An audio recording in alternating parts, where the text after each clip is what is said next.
Well, I'm down in the members' room at Tynwald.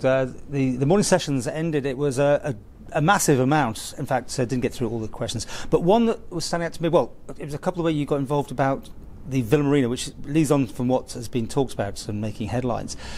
You're very careful, I think, how you approach the question about what use and how it's done for lending out or hiring the villa. What more can you tell us, and did you get the answers you wanted today? I was just concerned really that the Department of Education, who's now got responsibility for the villa, that they do have a process in place for the hiring out of the venue.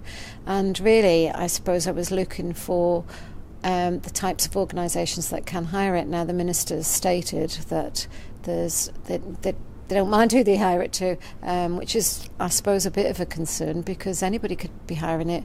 And if they're not asking, and I did have a copy of the hiring form, and there's nothing on there to state what you're hiring the venue for. So obviously I did say to him he needs to look at the policy, and hopefully we'll look at that.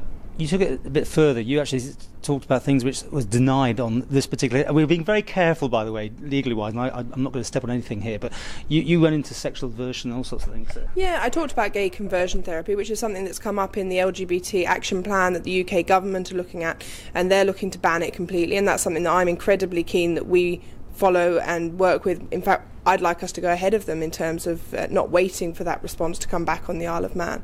And that's something that 5% of LGBT youths claim to have gone through at some point without consent, that they've been forced through. There's obviously been accusations that there was an episode of gay conversion therapy undertaken at the Villa Marina recently. That has been denied, but I think we need to just lay a mark in the ground as to what is and isn't acceptable when public buildings are being used and hired out for private events, and whether that be something to do with gay conversion therapy, which is something I'm passionate about, or whether that be to do with something else. If we were having a seminar on arming children with guns in schools, would that be something we want to be supporting and seen to be supporting as government by allowing the building to be used for that purposes? And I think it's very important that there's a line laid in the sand as to what the uses are for these buildings. A worry that seems to come up was about the staff. I mean, I suppose anyone can do what they want behind closed doors if they hire it, but obviously there were staff who were paid to be there, and you both, I think, show some concern that people are being put through things that they maybe shouldn't be or wouldn't want to be put through. Well, government employees, obviously there are policies and procedures in place for them when they are at work, and we have to make sure that they are being protected in these circumstances. And my concern was what process was in place for them if they do have an issue at work, and clearly a number of employees did have concerns about an event that took place recently, and I just want to make sure that they were all treated fairly and in the same way, and that there was nobody advised that they cannot bring anything forward. Possibly it has been that situation, but there was a number of groups of employees in there, and they should all be treated fairly and all with the opportunity to bring forward a complaint, and it should be investigated fully by the department. Finally, are you happy with the answers you got, and is that the end of it now?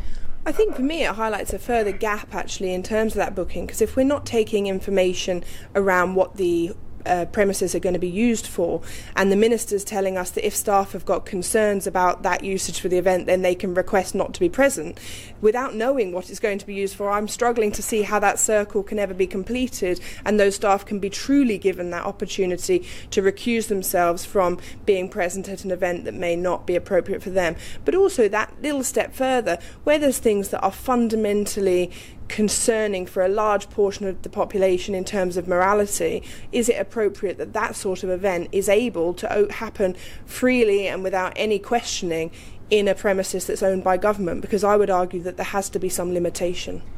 So, for instance, lending it out for religious groups, or I was going to say Nazi rallies. Just trying to give some examples of. Would you? Everything had to be given run through something. A number of education premises are utilised by religious groups at weekends, and my concern is the safeguarding of children that perhaps could be influenced by some of these groups when they're sharing the premises at the same time, and that's why I wanted the Minister to be sure that he's confident that when there's safeguarding in place, whether it's for the hirer or whether it's for other people making use of the facility or whether it's staff, he needs to make sure that that is covering every element to give everybody the protection that they require. If we had a hiring of a hall and it was being used in contravention of the Equality Bill, for example, would that be an appropriate use within a government facility? And for me, that's where the question has to be raised. And certainly I think that we still have further work to do in terms of LGBT rights, and that's something that's been raised in this circumstance.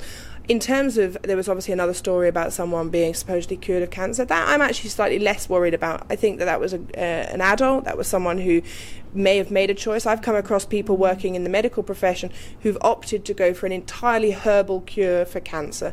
And if that's someone's choice and they've made that with the right informed decision-making skills they have available to them and access to information, then that's a choice. But I think when you're talking about someone who reportedly was under the age of 18 potentially, I think there has to be questions raised as to the appropriateness, and that does bring that safeguarding mechanism for me into action.